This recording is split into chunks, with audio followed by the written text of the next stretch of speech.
far have we reached and how long do we still have to go? Free from malice towards all, freedom from attachment, freedom from ego, compassion and kindness towards all. A saint was Eknath. Look at his kindness towards a donkey. Sri Krishna expresses the qualities of devotees. And this we can measure in ourselves to check our progress. Because the question that comes up is, how far have I got? Now Lord Krishna is giving you these parameters. See to what extent these virtues have fructified in you. And then you can measure how far have we reached and how long do we still have to go. So the first one he says, Adveshta sarva bhutanam, free from malice towards all living beings. A devotee is one who sees all living beings as the divine soul and as little parts of God. So the devotee keeps good sentiments towards everyone. And if we harbor malice, the consequence will be, the malice will be towards others, but it will bespoil our own heart. You may have heard of that children's story. One teacher wanted to teach her children the need to free yourself from malice towards others. She had got a sack full of potatoes and said, okay, think of how many people you hate in this world. So somebody got a list of 2, somebody got a list of 3, 4. She said, depending on the number of people in your hate list, pick up potatoes from here and write the name of the person you hate on the potato.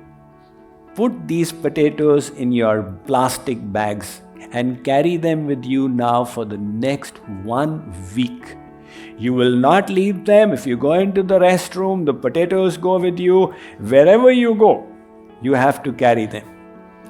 First, the children thought it's a good game, but after 3 days, the potatoes started putrefying. After 5 days, it was a pretty strong, obnoxious stink. And after 7 days, it had become unbearable. The potato was also looking ugly, and the 7th day, the children thought, end of the potato saga today. The teacher said, just like carrying these potatoes is so obnoxious, likewise, if you carry hatred towards others in your heart, it is equally full of stench. So the devotee realizes, no matter what anybody may have done to me, why should I dirty my heart? If we keep on doing kirtan, he did this to me, she did this to me, then the consequence is that we have allowed that other person to dirty our heart. So it's just a matter of intelligence. Take it as a test. No matter what anybody does, I will not allow them to lower my soul. Let's move to the next one. Maitra Karuna Evacha. A devotee is one who harbors compassion and kindness towards all. Maharana Pratap was a great warrior Rajput king. He was the one who kept away the Mughal invaders for 17 years until he finally lost. So he was walking in his kingdom when a beggar folded his hands and did namaste. So Maharana Pratap also folded his hands and bowed his head and did namaste to the beggar. His secretary asked him, "You are bowing down before a beggar?"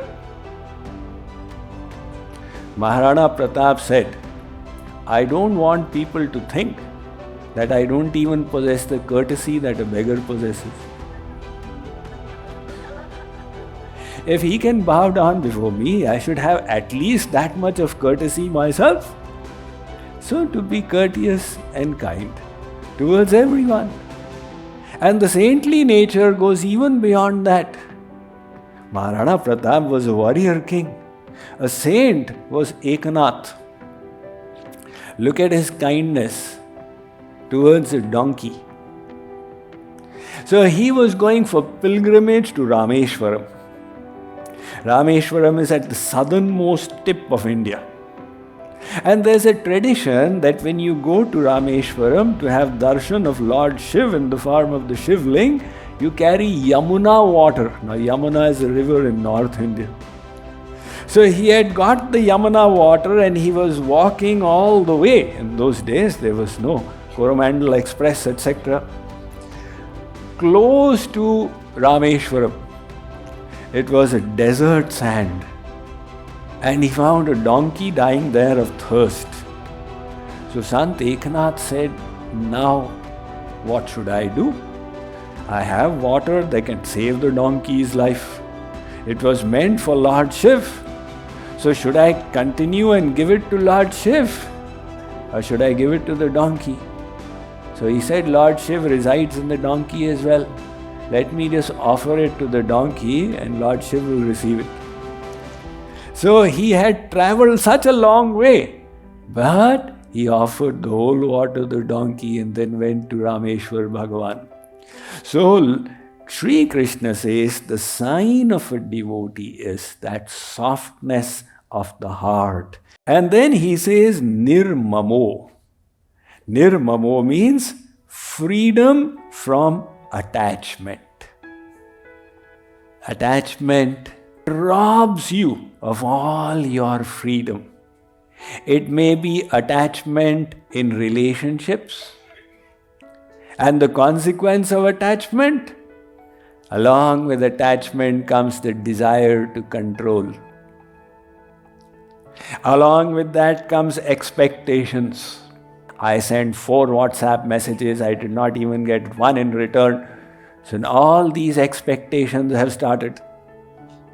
So that is why detachment frees up our own mind. It's just the willingness to release your mind from lower things so you can enable it to soar high.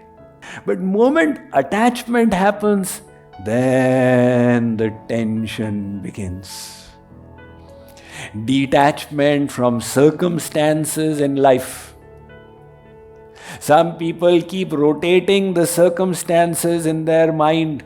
This happened, why did it happen? So life is meant to be lived, not to be analyzed all the time. Otherwise, paralysis by analysis. An experience is over, finished, done. So release the past by detaching yourself and ultimately detachment from your own thoughts. Now this one is a little difficult because we have adopted our thoughts so closely, we don't realize the gap there. And we think, what I am thinking, this is what I am. Instead, create a little gap with your mind as well. I am not the mind. If the mind plays mischief, I will distance myself from the thought. That distance you create with your mind completely reduces its grip on you. The Lord Krishna says, those devotees who are detached, they are very dear to me. And then he goes on, nirahankaraha, freedom from ego. Ego is the sign of forgetfulness of God and ignorance. Now the firefly can be proud at night because it has got its own light that it generates. However, when the sun rises, The firefly can no longer be proud. So likewise, if we have forgotten the glory of God, then we can be proud. Ha ha ha, I have created this 3-storied house. That means we have forgotten that God created the whole world. Otherwise, where is the question of pride? But pride is the first material defect that has engulfed the soul. Because the soul has started thinking, I am this body, I am this mind, these possessions are mine. So it's the first defect to come and the last defect to go.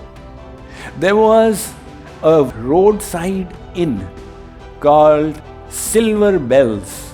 So one traveler came in and asked the inn owner, how is business? That man said, business is really doing badly. This traveler was a wise guy who understood human nature. He said, I'll tell you how to make it click. You change the name of your inn to 5 bells. And on the door, you hang a rope with 6 bells. So how will this make business click? Try it out. So that man did it. And the traveler returned next year. And he said, how is business? Wow. Business is booming. Everybody comes to my inn to tell me that I have made a mistake in the bells that I have hung. Because there are 6 bells, while the name of the inn is 5 bells. So I tell them all, thank you so much for letting me know. And they all have become my customers. So the human nature, the ego that tells us that I know everything, the other person doesn't. So this ego is so natural to all of us. And if we ever happen to do something, the ego takes on the other form. I have done this, I have done that. So we must always remain grounded. We must keep that reality in mind of how powerful we actually are. If we have any power, it's coming from the source. And that source can withdraw it in a moment. The moment pride comes, I am infallible, God says, all right, really? Let's do a little correction there. So pride cometh before the fall. The devotee is one who has fallen. He became proud and got slapped, and became proud and got slapped, and slowly the wisdom dawned. This pride is obnoxious. So that devotee then is nirahankaraha. No, my Lord, all glory is yours. If I see in myself any goodness, it's your grace. If I see any badness, it's my lack of surrender to you.